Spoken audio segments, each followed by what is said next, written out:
Hello and welcome to this week's edition of Sunday in Thailand, a weekly news roundup in English for international audience and global audience who are interested in what's going on in Thailand. My name is Warin Sachadeo, your host, and joining me again this week is Kun Pat Sangtham, our editor-in-chief for Sunday in Thailand and also the editor-in-chief of benchmarkmedia.asia and my co-host on other show on the same channel, Thailand Morning Call on Nomad Media Thailand. A very good day to you, Kun Pat. สวัสดีครับ Sawadee krap. It's always a pleasure to be back here. Of course. Well, August summer in the Western Hemisphere, but here in Thailand, it's been raining. And when it rains, it pours. Absolutely. And you're referring to politics. Of course, we still haven't got the prime minister yet from the election in May. Is it wrong or is it normal?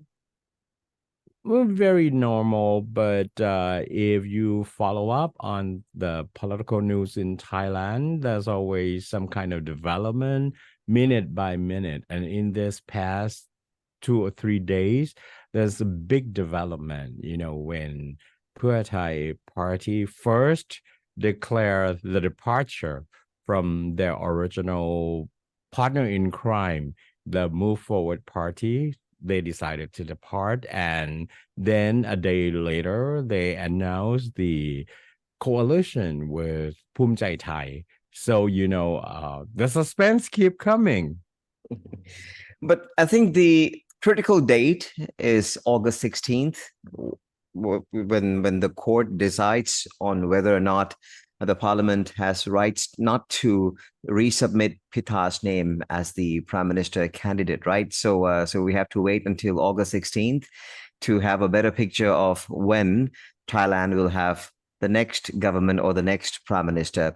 So we'll keep you up to date on the developments in the past week. But before that, here are some messages from Naughty by Elizabeth Preschool and also a message from Swiss ambassador to the Kingdom of Thailand, because last week also saw the celebration of Swiss National Day. It's usually on August the 1st, but in Thailand this year, they celebrated on August the 3rd because we had a 6-day long weekend holiday. So they moved it to August the 3rd. So Ambassador Pedro is with us as well on the show today. So we'll be back with Kun Pat at the end of the show to talk about some hot issues concerning the freedom in Thailand, because there's a documentary, maybe perhaps a teaser from Kun Pat about this documentary, A Cost of Freedom, at some festival in New York, the Chain NYC Festival, right, Kun Pat? Yes. It's a independent film festival in New York City. Yeah. And one of the film is from a Thai director and producer, and it's supposed to make some noise for the people in Thailand. Of course, this short, it's supposed to be about 12 minutes long. It's not significant enough for a independent film festival which screens hundreds of film. But we'll let you in on, what the film is about and why did it draw a lot of attention in Thailand. Welcome to Naughty by Elizabeth. Swimming is a life skill. Once you are able to swim, you will never forget how to. Children can start to learn swimming at a very young age. The biggest milestone is not to be afraid of water. At Naughty by Elizabeth Playgroup, we start from letting children get used to water, like paddling and playing with floating toys. Once they are familiar with water, the next step is to allowing themselves in the water, blowing water so that they won't suffocate, and finally holding their breath underwater for a short period of time. This practice should be strictly under supervision of parents or swimming instructors. Once you conquer these steps, learning to swim will be very easy and fun. Finally, no matter how shallow the water is, never leave your children unattended.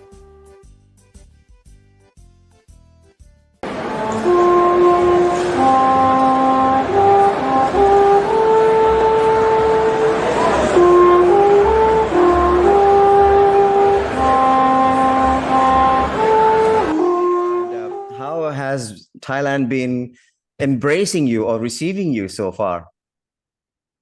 Well, Thailand has a highly developed social culture and of receiving guests and of treating them well and of friendly communication in general. So I was received very, very well. I felt welcome and comfortable right from the start. Great to hear that, Ambassador. And what do you look forward to achieving during your term here in Thailand? Any particular mission that you wanted to accomplish? Well, the best possible support and service to the Swiss community in Thailand is top on my list, of course. And then we have EFTA negotiations in course, Switzerland and Thailand negotiating a free trade agreement. We hope to finalize that by next year. This is also a very important task still pending. And then finally, we have a bilateral agreement, which is new. We only signed it last year about cooperation in bringing down emissions, global emissions, and combat global warming. I want to continue on that path and do more based on our friendly relations we have. Thai people love traveling to Switzerland, and we are so thankful that now the COVID is behind us. And what can we look forward to when it comes to traveling between our two countries, Ambassador? Well, Switzerland and Thailand are very complementary when it comes to the features they offer. Both are very beautiful countries, but very different. So Thais love traveling to Switzerland and Swiss love traveling to Thailand. And this will peak again. It is picking up already, the traveling in both directions. And we hope that we will get 200,000 Swiss tourists again to Thailand this year. Well, we saw the celebration last night. That is the celebration in Thailand. But how is it being celebrated in Switzerland, the National Day, August the 1st? Well, the Swiss celebrate the National Day with friends, having a big party, celebrating traditional cultures and music, and of course, a lot of local food and traditional food. And that's also what we did yesterday. We invited for cheese raclette in particular, and we managed to get traditional Swiss Alphorn music to Thailand, which was a big success. It was really a hit to have them here. And we're very grateful for the sponsors who made that possible, namely Sommet Education and its institutions. Great. We wish it was Friday.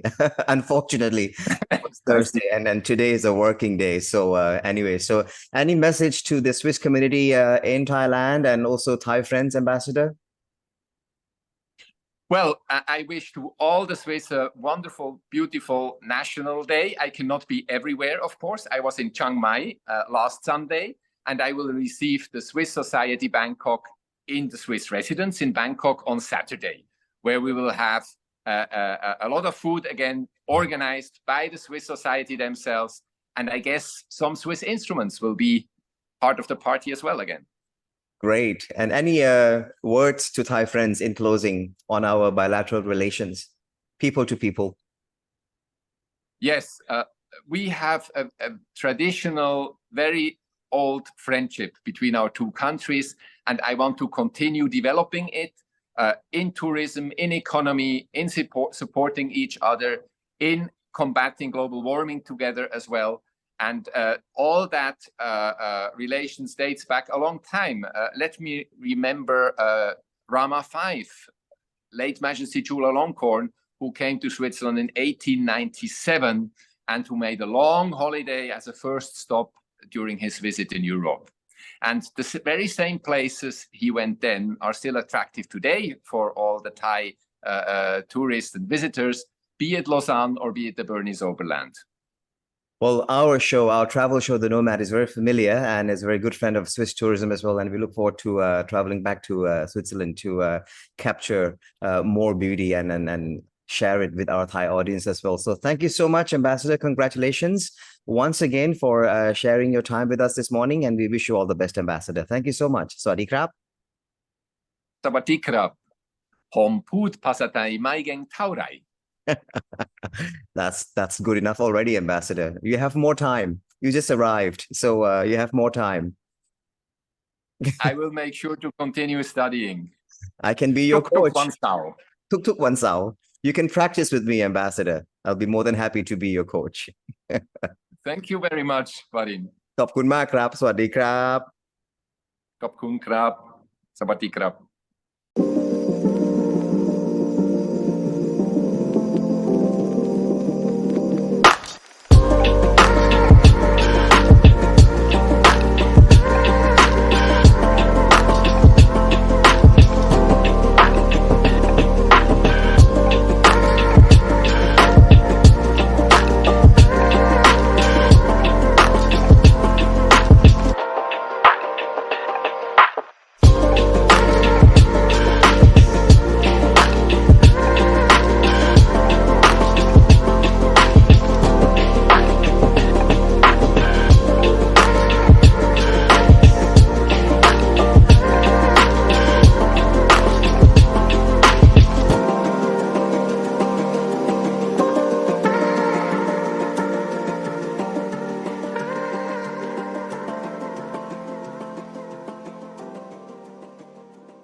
Thailand doesn't have a new Prime Minister yet. Parliamentary voting for Prime Minister has been postponed and rescheduled for August 16, 2023. The reason for the postponement is due to the charge filed against the Parliament, which turned down the renomination of Prime Minister candidate Pitha Limjaroenrat. Since the Parliamentary Court's ruling has not been out, certain procedures and debates at Parliamentary Assembly could plainly be invalid.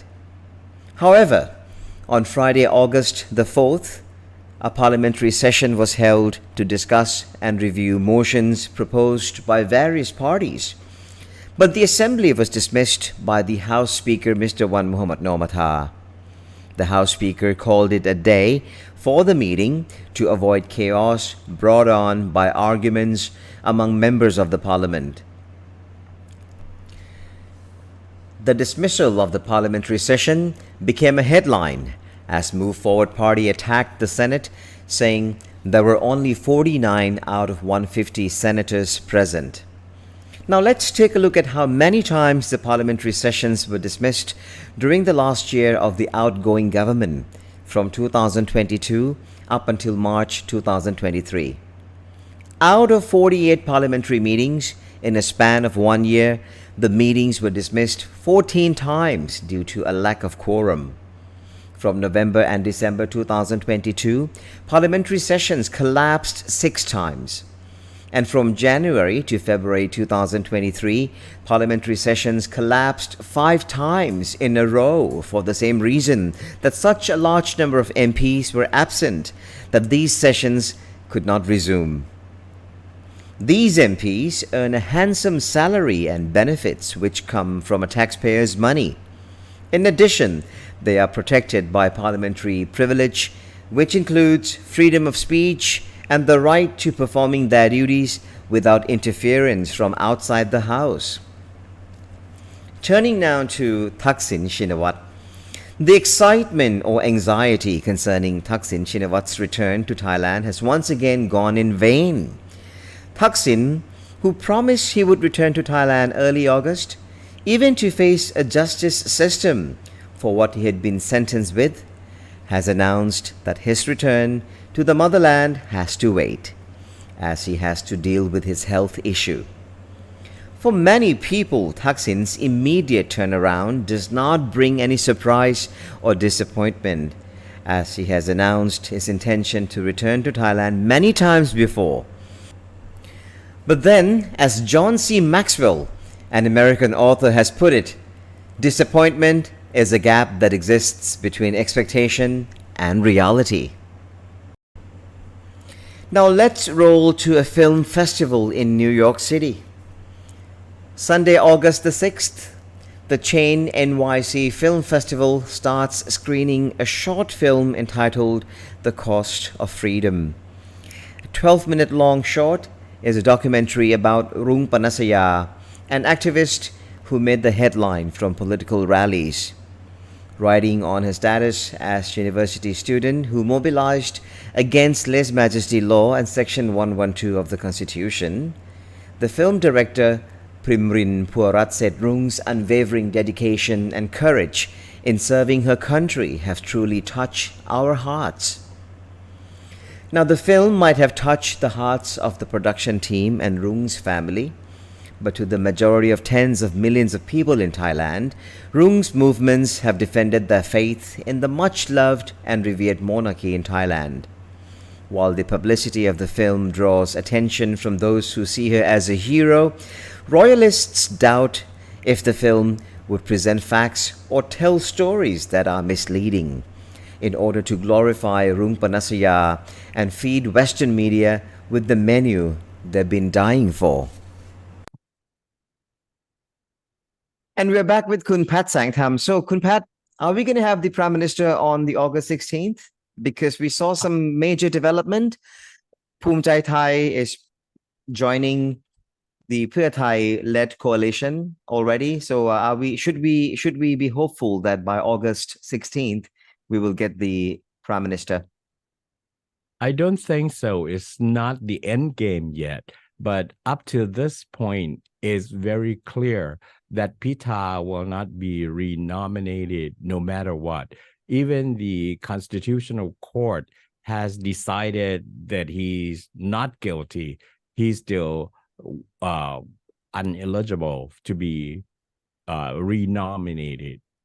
So I don't know whether the support or the movements which will try to give the world an impression that he's supposed to be the prime minister will continue or not. But it's getting clearer and clearer, not only for the Thais who support Move Forward Party and Pita, but the Western media, it should ring the bell for everybody around the world up to this stage. But on the 16th, I don't think it's the end game yet. Interesting. So Pheu Thai has ironically moved forward already, left a Move Forward Party behind by joining with Phum Jai Thai, who has made it very clear that they will not join Move Forward Party. That's a strong message from Kun Anuthin. So we will see what happens. So, but now back to the movie that we just mentioned on the news update, Cost of Freedom, which is a 12-minute short documentary being featured at Chain NYC Festival. I never heard of this festival. What is Chain NYC Festival? Chain as in, chain, CHAIN, Chain Festival. Chain New York City Film Festival has been around for a while. It's not new, but it's a very small independent film festival. And the films are screened in a very small theater in New York City. I don't think the cinema can house more than 50 per show, maybe 100. But, I have seen the photo of the screening room. It's rather small. And each year, not dozens, but hundreds of films have been submitted, and the screening is divided into different categories. So the film that is making a little bit of noise in Thailand that we want to talk about is called The Cost of Freedom, and it's supposed to be a documentary based on the life of an activist named Rung Panasaya. She is a student from Thammasat University who was the leader of the mob, and they made an effort to remove the law, which basically is lèse majesty, to protect the king from being insulted and defamed and all that. But a few years ago, if you remember, she was named an outstanding woman of the year by BBC, so the people who supported her, especially the what we once called leftist or the Western media, who just wants to see Thailand as not being democratic, they talk about her favorably. So now she has been not inactive, but not as energetic or not as ballistic as she used to be. So all of a sudden there is an announcement about her life story.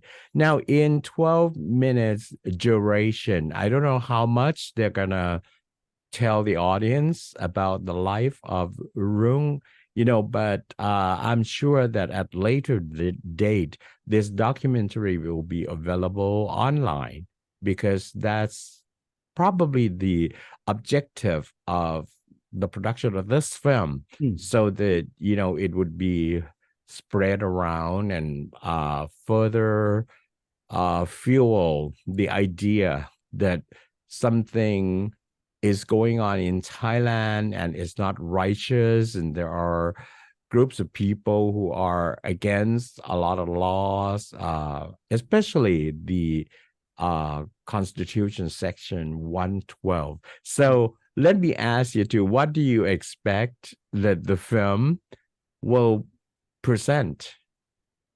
In 12 minutes, it's hard to say. Yeah. But definitely whatever it's being said on this 12-minute piece cannot justify what's happening in Thailand. That's for sure. That at least that what I can foresee. Yeah. Okay. First of all, let's say if you want to produce a documentary about Greta, can you do it in 12 minutes? Can you wrap up all the activities that she's been involved with, or the things that inspire the whole world?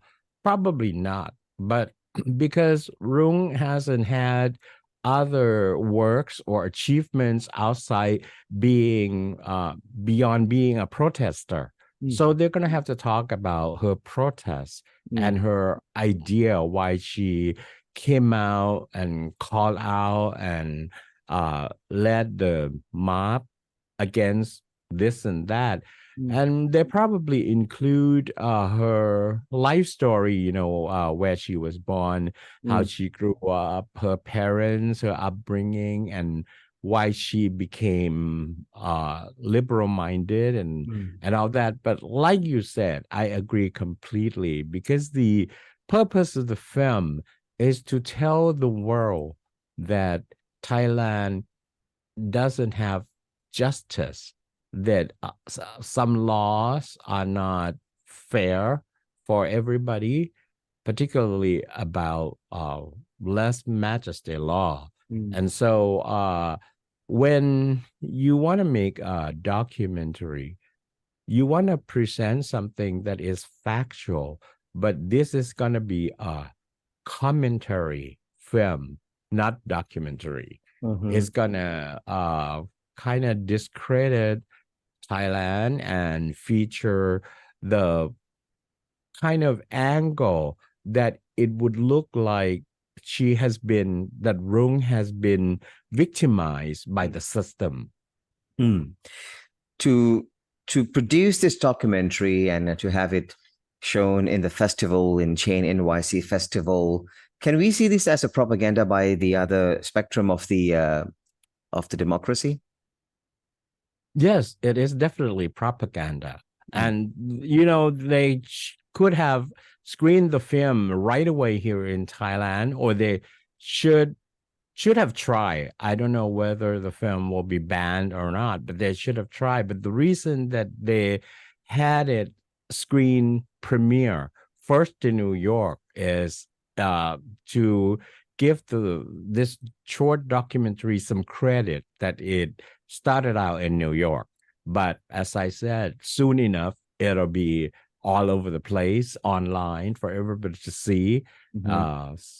So I just want to remind the media who has been focusing on Thailand, and if you're taking the side of the mobs and groups of people who claim that they are democratic, you should be reminded now that you cannot take the whole bite and swallow it. It's important that you check the fact, and that the film is written, directed, Mm. and edited, produced with a personal agenda. Subjective. So you're insinuating that the Western media, who always sympathize with the movement, will pick up on this documentary or commentary, right?